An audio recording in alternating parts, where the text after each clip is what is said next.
Morning. তো আজকে সকালটা শুরু হলো একদম অন্ধকার দিয়ে। আমি খুব তাড়াতাড়ি ঘুম থেকে উঠে বাইরে বেরিয়েছিলাম। একটু ওয়েট করার পর দেখো বাইরেটা এত খারাপ ওয়েদার। তো আমি আমাকে একটু এই স্নো কেন বলছি, ফগগুলোর মাঝখান দিয়ে দেখছিলাম, কত সুন্দর লাগছিল। জানো এই রাস্তাটাতে কে ছিল? শুধু আমি আর আমার লিও, আর কেউ ছিল না। বলে না আমি আর আমার তানহাই, এটাই হয়েছে।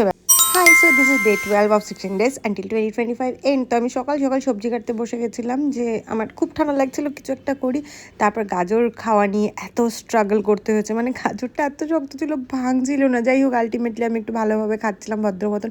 এরপর পড়াশোনার টাইম আমি আর আমার কাজিন দুজনে মিলে যদি একসঙ্গে বসে থাকি, শুধু একটাই গল্প হয়, সেটা হচ্ছে বায়োলজি আর মেয়ের টপিকটা এখন হচ্ছে না, যেহেতু আমরা পড়াশোনা করছি, যেহেতু আমার সামনেই এক্সাম। তো আমরা দুজন মিলে একটু পড়ছি, কারণ ও আমাকে একটু বুঝিয়ে দেবে বলেছিল।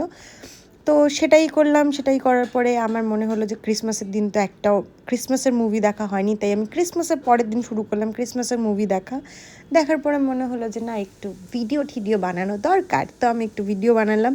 ভিডিওটা তোমরা দেখে নিও, আমার এর আগে আপলোড করে নিয়েছি। এরপর মনে হলো যে হ্যাঁ, ফ্রুটস তো খেতে হবে, ফ্রুট না খেলে আমার সারাটা দিন কীভাবে গেল।